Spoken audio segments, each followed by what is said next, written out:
Namo Bhagavate Vasudevaya. Namo Bhagavate Vasudevaya. Namo Bhagavate Vasudevaya.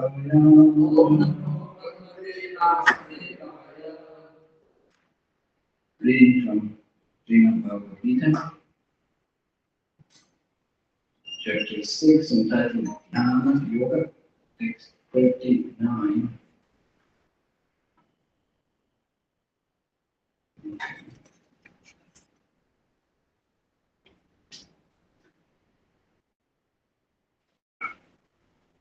Etam me samshayam Krishna chetum arhasi ashushatam vadanya samshayasyasyam chetam nahi apadyate. Translation and purport by His Divine Grace, Sri Bhaktivedanta Swami Srila Prabhupada. This is my doubt, O Krishna, and I ask you to dispel it completely. But for you, no one is to be found who can destroy this doubt. Purport. Krishna is the perfect knower of past, present, and future. In the beginning of Bhagavad Gita, the Lord said that all living entities existed individually in the past, they exist now in the present, and they continue to retain individual identity in the future, even after liberation from the material entanglement. So he has already cleared up the question of the future of the individual living entity. Now Arjuna wants to know the future of the unsuccessful transcendentalist. No one is equal or above Krishna, and certainly the so-called great sages and philosophers who are at the mercy of material nature cannot equal him. Therefore, the verdict of Krishna is the final and complete answer to all doubts, because he knows past, present, and future perfectly. But no one knows him. Krishna and Krishna conscious devotees alone can know what is what.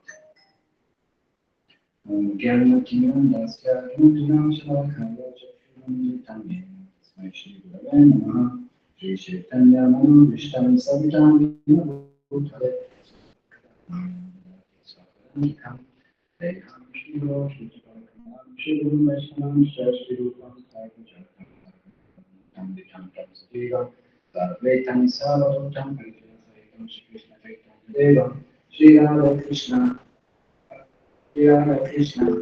Paramahansa Sarvabhauma Lalita Shri Vishakam Vitamsam He Krishna Karuna Sindhu Dinakam Jagatpate Gopisha Rupika Kantara Kantanamastute Tapta Kanchana Gaurangida Vindavaneshwari Vishwaram Sute Jai Vikramami Hari Priya Rashtrabhata Sindhya Vacha Patana Pavanebhyo Vaishnavebhyo Namo Namaha Jaya Shri Krishna Chaitanya Prabhu Nityananda Shri Advaita Shri Bhaktivinoda Hare Krishna Krishna Krishna Hare Hare Hare Rama Rama Hare Hare.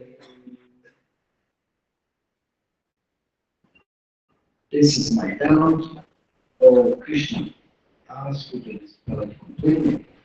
But for you, no one is to be found who can destroy this doubt. This is very authoritative statement by Arjuna. But before we discuss this, let's remind ourselves what was that doubt that Arjuna posed. We discussed about it last time. What was that doubt? What did we discuss last Thursday? One second.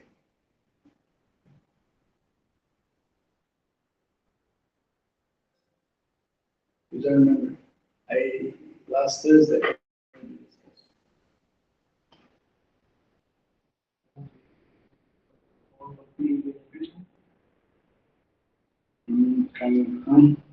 There is no loss. There is no loss in bhakti. Okay, there is no loss when we do bhakti. Okay, what else? Even if someone loses or gets out of this process, what if he gets lost? In purpose, Prabhupada gives the example of cloud. Okay. Like, what did we so much discuss last time? We discussed about clouds.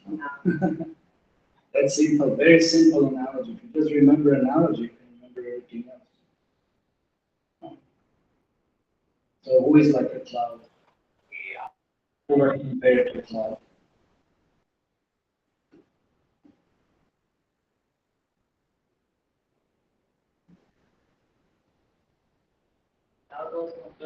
Who?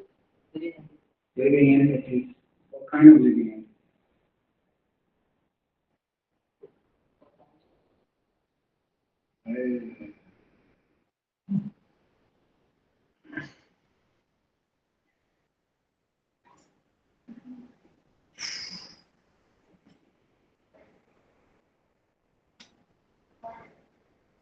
So difficult. Think how you got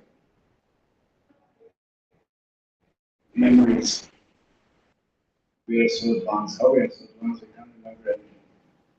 What's the golden fish? The picture of the golden fish. The golden fish. What's the use of being golden fish? And keep it in 1 feet radius, and by the time it comes to the other side, completely forgets where it came from. And as soon as it turns, it thinks, wow, whole new world to explore. So, short memory. Cool, what kind of living entity we talked about? Raven cloud. No, Raven cloud, remember that analogy? You really feel terrible because you don't remember anything. This is not as last time we discussed this subject. We're discussing this subject at least last 3 weeks or three classes we have given on this. 3, 4, maybe 4, including commentary. Same subject, even maybe 5, because even last verse, not just last verse, 2 verses are connected to the same subject.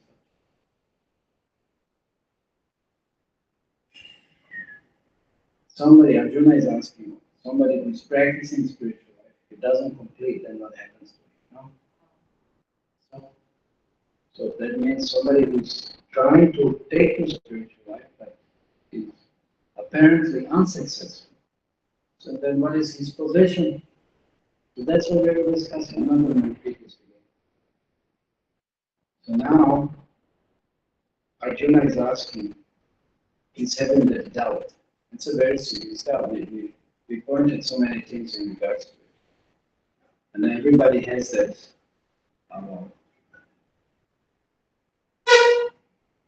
kind of thought process, or everybody has that kind of consideration. If I start something, if I don't complete, then what will happen to it?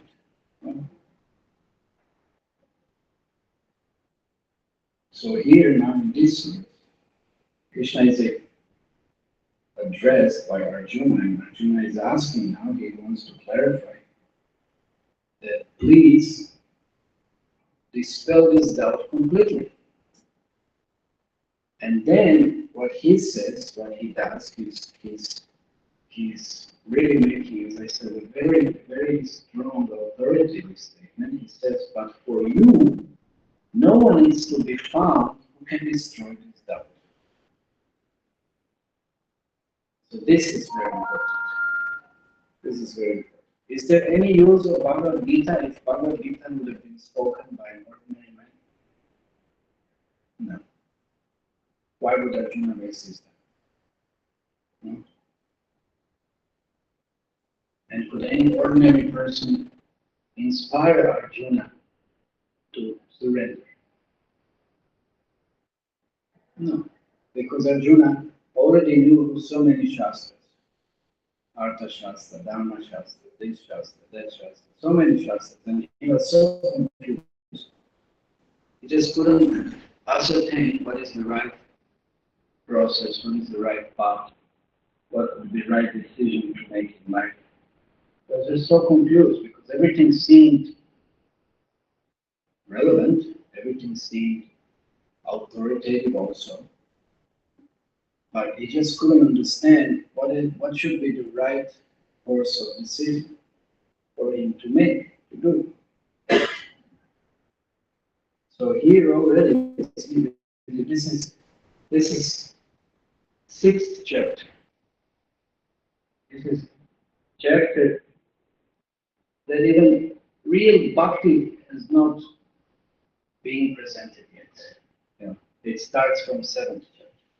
Middle six chapters discuss about bhakti and establish Krishna's supreme position. But even here, Arjuna is practically already surrendered. He surrendered. He says, Vishwastenam Chalimam Tvam Prapanam. He surrendered, but here he's already establishing that Krishna is the absolute supreme personality of God. He said, it's very, very powerful. He said, no one for you. That means nobody else. Only you can do it. Only you can do it. So do we accept that only Krishna can dispel someone's doubts? Yes or no? Is there anyone else who can dispel our doubts, our problems, our difficulties, our confusion, our illusion, our ignorance? Is there anyone else who can do that? Huh? Spiritual master. Spiritual master. Okay, correct. So somebody who is in the line or in connection with Krishna. Anybody else? Shastra. Spiritual master means Guru only. Yeah. But anybody else? No. No. So that's why somebody who is in the proper line of disciplic succession. That means either Krishna directly or his representative. Only they can do this. Of course, representatives are again empowered by Krishna. Nobody else can dispel the doubt. Nobody else. And we find that people who don't surrender to Krishna, they don't really advance in spiritual life. It's impossible. Let's for example take modern day science. Can they resolve all the difficulties and issues and problems and complexities that they're facing? They just dive into deeper and deeper and deeper and deeper confusion.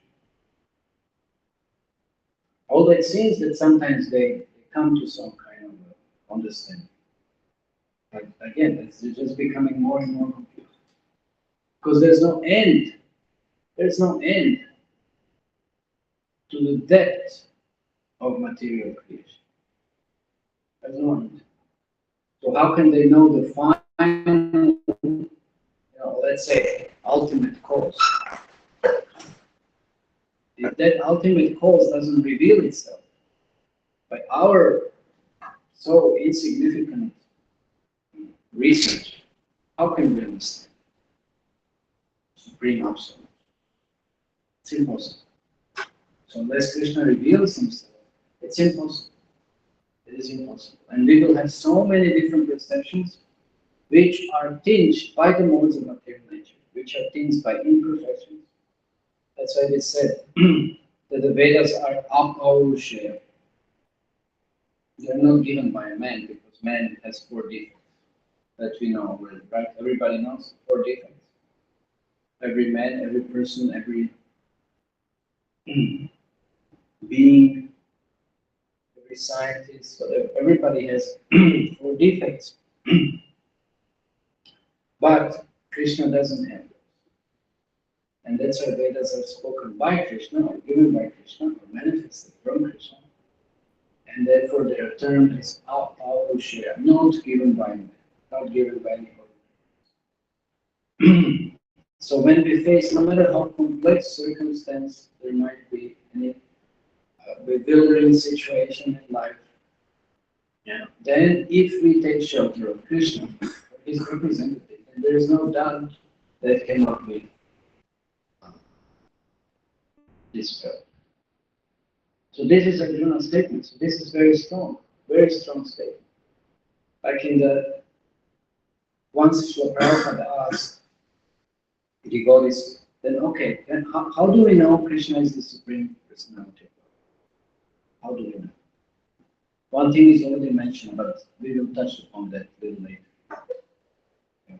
How do we know Krishna is the Supreme Personality?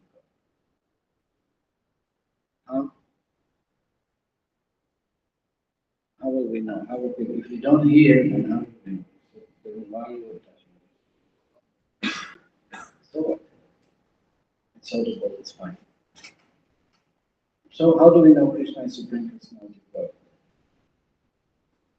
Just because Krishna was, Krishna appeared here in India, and therefore we take him, he must be Supreme Personality of God. That's why. Then why? Why is Krishna Supreme? How do we know? How can we claim this? How can we say that? Yes. Krishna has 64 qualities. How do we know Krishna has 64 qualities? Suraj, how many qualities you have? One is very bad quality, punctuality. Any good quality you have? So how do we know? How do we know Krishna has? How based on what Krishna has so many qualities? Okay, anything else? You're displaying more bad qualities, disturbing others who are listening. How do we know Krishna is the Supreme Personality? Yes. Authority Vedas. Authority Vedas. Okay, yes, behind. Acharya said, okay. So what did Arjuna say? Who knows? In the 10th chapter, there is one verse. 10.12. 10, 12 and 13. Two shlokas. You know? Because it presents everywhere like earth. No, that's not. I already said the verse. I'm looking for that verse. You know the verse 10.12 in Bhagavad Gita. That's what I'm asking.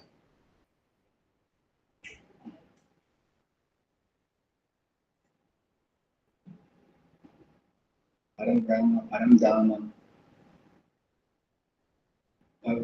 Pavitram. That is it. Purusham, Shashvatam, Divyam, Adi Devam, Ajavidu, Parabrahman. Krishna is Parabrahman. Who said that Asito Deva Lovyas, Swam Eva, Swam Eva, Ravikim is something. But he says Asito Deva Lovyas. He said all the great sages, Asita, Devala, Vyasa, so it's the authority. Somebody who is an authority in the Shastra. They say so. That's how you accept it. You don't accept whimsically because they say so. And who are they? They're very qualified thinkers. Can anyone divide and present Vedas as Vyasadevji? Anyone has that purity, such qualities, such knowledge, and make such a statement? No. So that's why it comes from the authoritative sources. So that's how we know. And again, like I said in the beginning, would Bhagavad Gita have any meaning if it would have been spoken by any ordinary man? Anybody can say anything. Two friends discuss, let's say Krishna and Arjuna, they're friends. Two friends may discuss anything. But if the friendly relationship remains, would one surrender unto another? No. No, because then there's no friendly relationship. And that's why Arjuna requested Krishna to change that relationship. He took shelter, he surrendered because he just couldn't resolve that doubt. Talking between two friends about some issue and this. If you discuss, even if you discuss something on such a level, you can't resolve the issue because then one might not follow someone else's good advice. Because that's a certain type of relationship. But when Arjuna surrendered, and when Krishna saw that he's serious, that he's going to follow the instructions, and he's going to take seriously to the instructions, then he spoke. Then Bhagavad Gita really starts, and he spoke about it. So that's why Bhagavad Gita has an immense value. As we know, Shankaracharya said, Gita Upanishadaka is the essence of all the Upanishads, which are the essence of all the Vedas. And who can speak Bhagavad Gita? People take so much credit nowadays, writing so-called commentaries of theirs and this and that. And write Prabhupada would challenge, say, okay, write your own Bhagavad Gita. Why are you taking this Bhagavad Gita? Who can present such a knowledge, such an information about the absolute nature, time, activities, living entities? Who can do it? Who can do it? Maybe we know something little bit about it, we take it for granted. Even with such kind of little experience, still we cannot even think about presenting anything as what Krishna had presented. We can't even remember. That's a good one. We can't even remember discussion from last week. How are you going to remember? Let us speak of remembering all the shlokas in Bhagavad Gita. Anybody remembers all the shlokas? 700 shlokas of Bhagavad Gita? Anybody learn any? Even that much we can't. Anyway. So Krishna is very unique personality. Of course, it's the absolute personality. And that's why Arjuna said, destroy my doubt. What was in the beginning? Anybody knows in the second chapter? How is Arjuna also addressing Krishna? How is Arjuna addressing Krishna? Which names? That's also a very interesting study has been done by the Acharyas, and they explain where Arjuna is addressing Krishna by different names, he's pointing to some quality of Krishna. Or Krishna is also addressing Arjuna by different names. He's calling him Parantapa. He says, "O conqueror of the enemies." But you cannot conquer your own doubts. You cannot conquer your own problems. You cannot conquer your anarthas. But you're Parantapa, you're conqueror of the enemies. So don't be like this. Don't be Anarya Justam Aswari. Don't be acting like an un-Aryan, like a civilized human being. What is this? So you're Parantapa, you're conqueror. He says, Dhananjaya. What means Dhananjaya? One who brings the wealth, or Buddhakesh, one who has conquered the sleep. So many different interesting names. Anyway, so Krishna also is addressed by Arjuna. So many different names. Madhava. That's in the first chapter, the first names. Because it points out that Pandavas are going to become victorious. How? Because when you address Krishna as Madhava, where is Madhava? There is who? There is Lakshmi. There is no fortune. So that means all the fortune will be on this side. So that's how Krishna was addressed as Madhava. And then again, so many places addressed in different ways. But in the beginning of second chapter, how is Krishna addressed by Arjuna? Anybody knows that? In the relationship that we are discussing. Yes. Rishikesh, that's also there, but not, this is not in context that we are discussing. Madhusudana, what's that mean? Okay, killer of mother demon, so? Okay, so what is the demon? Demon of the thoughts, no? Doubts. That's what we're discussing, killer of the doubts. Because doubt is also, if you doubt something, that's also like a demon who's hunting us, no? Who's giving us trouble. You're doubting something, and that will, you're doubting the process. You're doubting Krishna conscious process. Will you be active in the process? Huh? Will you be surrendered? Will you be enthusiastic? Will you take to the process? Will you take advantage? Will you, really be Krishna conscious? No, you won't, because doubts will prevent you. Why this? Why that? And then somebody didn't follow. What happened to him? And somebody else was supposed to represent something, but he didn't. And this and that. And so many things, so many things. And then mind will go crazy. And then what are you doing in your Krishna consciousness? Nothing. You're just rolling the same, garbage, so to say. There is no utility. It's just like a demon. It's just waste. It's just contamination. That has to be purified. It has to go. It has to be dispelled. It has to be completely removed. So it's like a demon. So that's what Arjuna. That's how he starts surrendering. And then once he surrenders, then Krishna is killing the demon of the doubt. And that's why he's saying here that this is also. Now there's another thing. There's so many doubts. So do we keep those doubts and we say set them aside? They're not important. How do you deal with the doubts? When you have a doubt in your spiritual life, what do you do? You just ignore the doubt.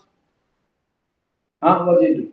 No, none of you had any doubts about Krishna conscious practice. Where is your hand? You have it? Okay. Yeah. There's a little norm in this class. So raise the hand, otherwise everybody starts speaking at once. Okay. Anybody else? Nobody ever had a doubt. So what did you do?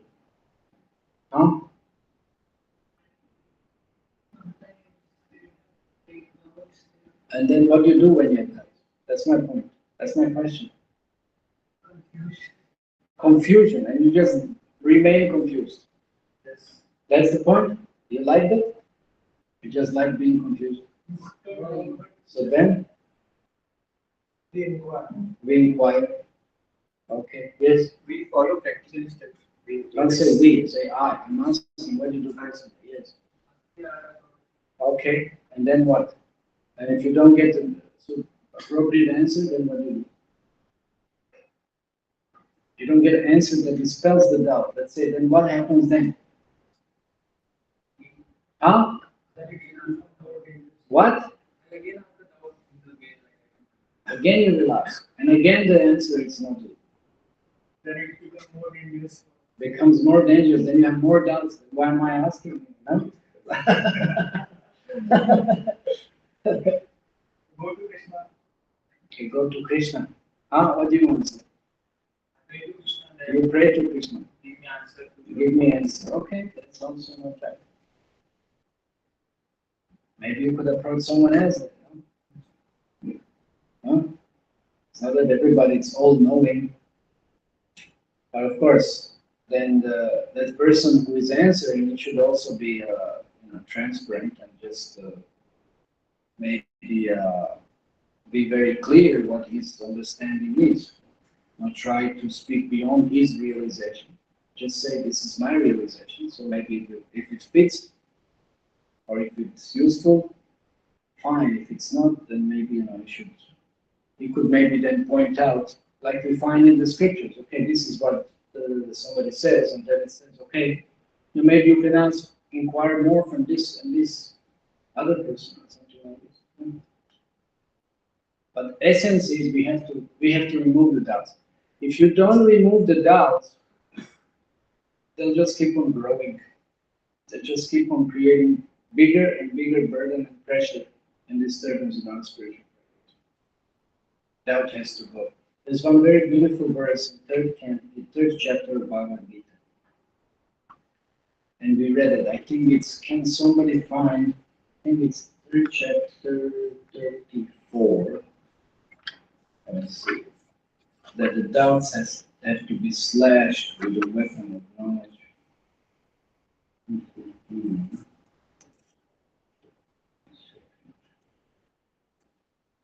Somebody else can also find.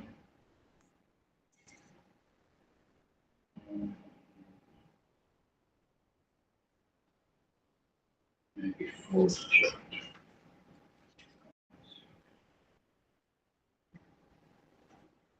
I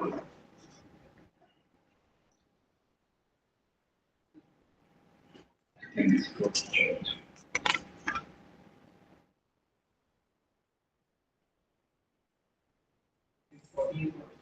Huh? One second. What is it? Huh? 34, 4. Yeah, okay, that's right. Their third or fourth chapter.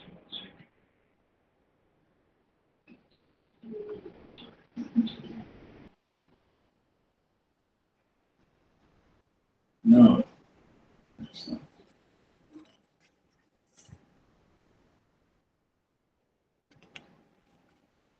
One second. Anyway, the point is, I don't want to waste time searching now. But the point is that Krishna is saying with a sword of knowledge, so that means sword of knowledge, slash all the doubts into pieces. That's the translation. So one has to have knowledge. So with the knowledge, one will be able to conquer all these doubts. So then the knowledge also, what it means knowledge? Knowledge has to come from the appropriate source. Yeah? And then who is more appropriate than if you understand the authority of Krishna? Oh, is the absolute. So that's why doubts have to be completely purified. Doubts have to be completely dispelled, destroyed. And only Krishna or Krishna representative can do that. Because if you try to do, you can try on the material plane, like so many people go to this and that other, some other techniques, some other process, this, that, so many things, but you always have that. This is very interesting characteristic of pure devotional service. It just completely destroys all the doubts. And no more questions remain, and there are no more doubts remaining. None of it.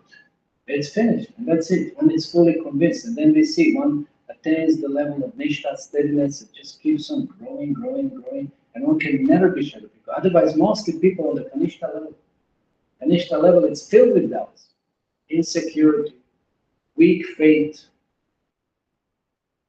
not surrendered. So that's what Prabhupada said. One has to immediately, as fast as possible, transcend, oneself from Kanishta level to the Madhyam level. One becomes steady, fixed. No matter what happens, he cannot be shaken away from devotion because he just has a realization. He just has that conviction. So that's the power of this process given by Krishna. And again, why Krishna? Because here's what Prabhupada said, he knows present, past, and future. Krishna says, first of all, Krishna says, I am beginning, middle, and end. I am past, present, and future. That's what he makes a statement. I'm beginning, middle, and the end. I'm everything. He said that in the 10th chapter. In the 9th chapter, Vedaham samakintani, Vartamanani charjuna, Bhavishyani chaputani, Montu Vedana karshana. So what does that mean? That one there. What does this mean? Vedaham Samati. Deepak, you learned that verse? But what are you doing there? You know that the Vedas are telling. No Vedas are telling. Krishna is telling. Such an important verse. Krishna said, I know past, present, and future. Nobody knows me. I know past, present. How we know Krishna knows past, present, and future? That's in 9th chapter. And then what does Krishna says in the fourth chapter? I think it's verse 4.4. What is Krishna saying? Or 4.5. Krishna says, what is the difference between me and you, Arjuna? I remember all previous births, but you don't. I remember all the past, but you don't. So Krishna knows past. And then what Srila Prabhupada points out in this verse, Nato Vaham Yatu Naksham, Nato Neva Janarata, Nachaganava Vishama, Sarvavaya Katakara. None of all these kings that you see on the battlefield, they've existed in the past, they're existing now, they will exist in the future, including me, my dear Arjuna. So Krishna is very, very aware.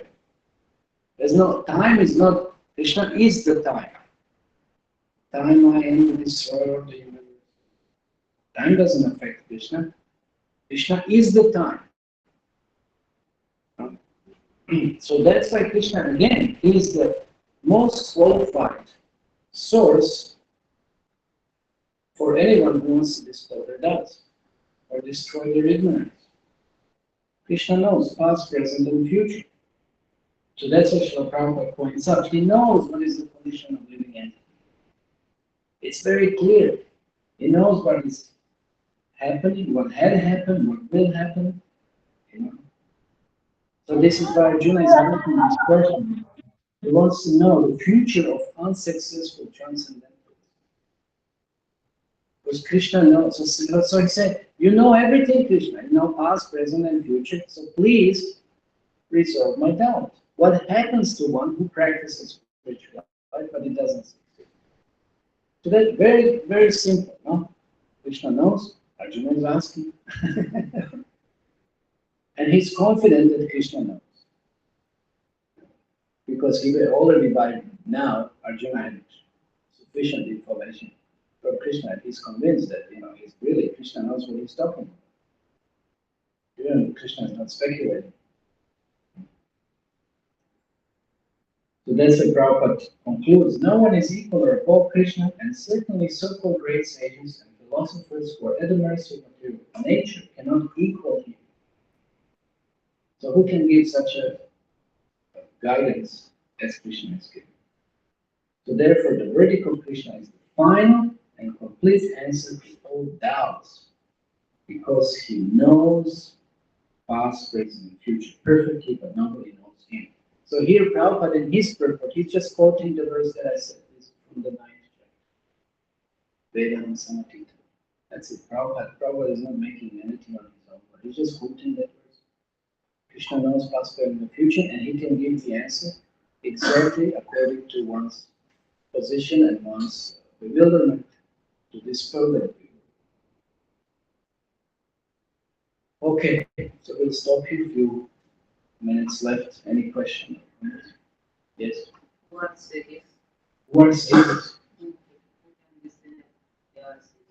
How can we say who is the sage? Okay. Well, there are different types of sage. So that's why, again, this last line, Srila Prabhupada said, Krishna and Krishna conscious devotees alone can know what is. That's the answer. So that means sage, which is Krishna's devotee, is then the devotee will be transferred immediately. Krishna will speak to him.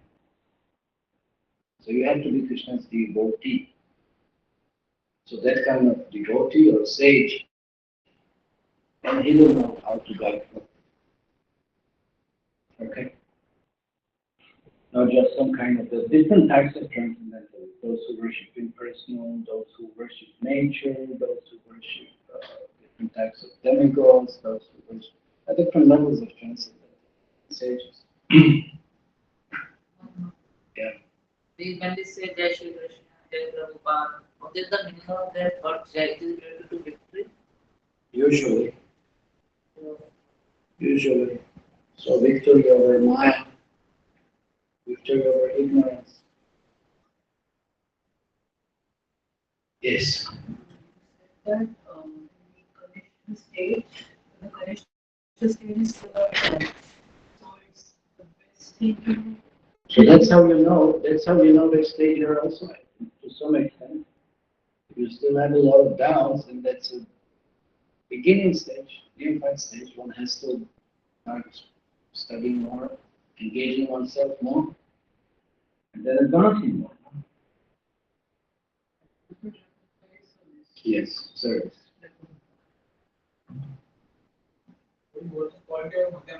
What is the quality of Madhyamavika? He's steady, he's fixed, his faith cannot be shaken.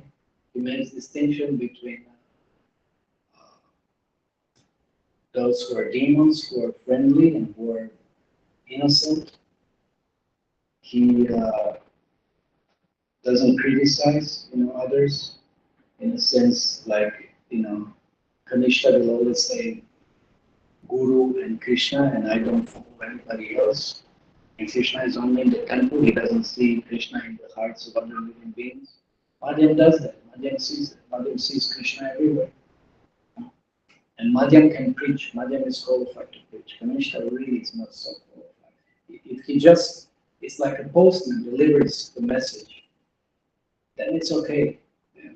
But really he doesn't have much realization. So Madhyam is somebody who's fixed, who is already on the level of, who's purified from an artist, like this, at least on the gross level. Yeah. So one who well initiated, even Kanishta can give initiation if there is no other option. But if there is an option, then it's better to take initiation for someone who is more advanced, more pure, more steady. But how? By practicing process. That's how one becomes. Becoming serious and taking this process seriously. Okay. Yes. Surrender doesn't happen once. Surrender is a constant process. It's everlasting, eternal process. The more one surrenders, the more one gets taste of Krishna consciousness. Hope is never stop surrendering. Never. So even at that level, there's no end of surrender. But it begins like this is what Bhagavad Gita is trying to point to us. Start surrendering. Start your spiritual life. Beginning of your spiritual life starts with some forward. And then it just grows, expands and expands.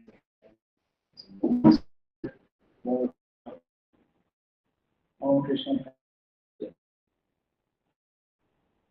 Just every time.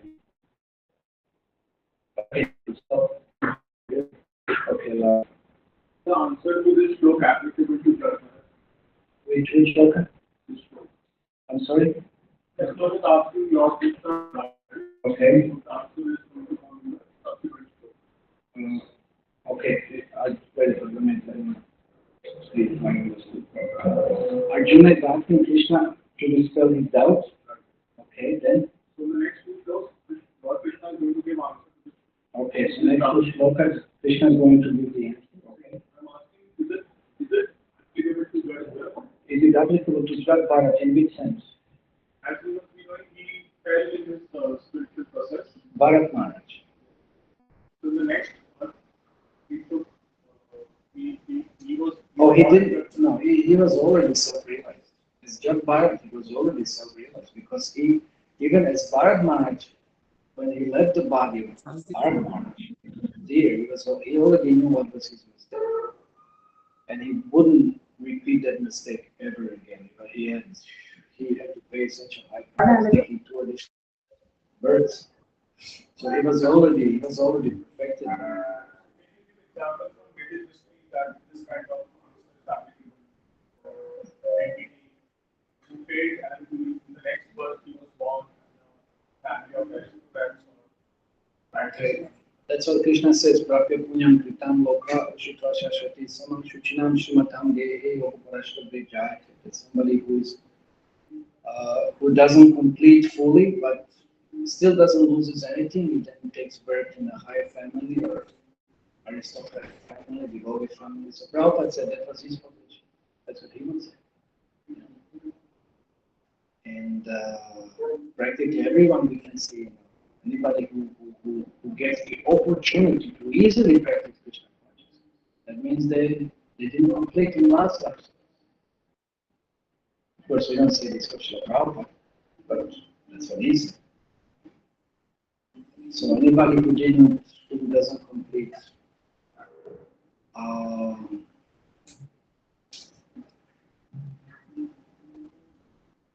guess there might be plenty of examples.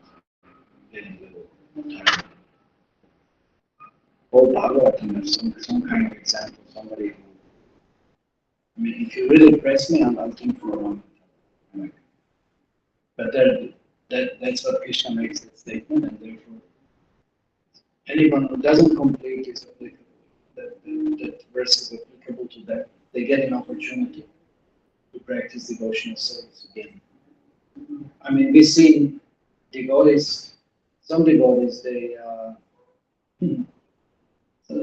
know something about their past lives.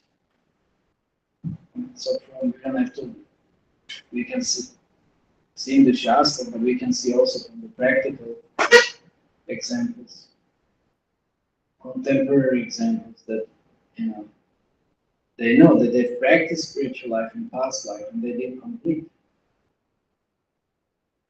And now again they're practicing. You know that personally. I know them personally. One devotee was disciple of Bhaktisiddhanta Saraswati. And he didn't complete for some reason, I won't mention, which he said. And then now he's from the West, but he lives in Mumbai. So like that, there are many examples. Okay, so Prabhupada ki jai, so Bhagavad Gita ki jai.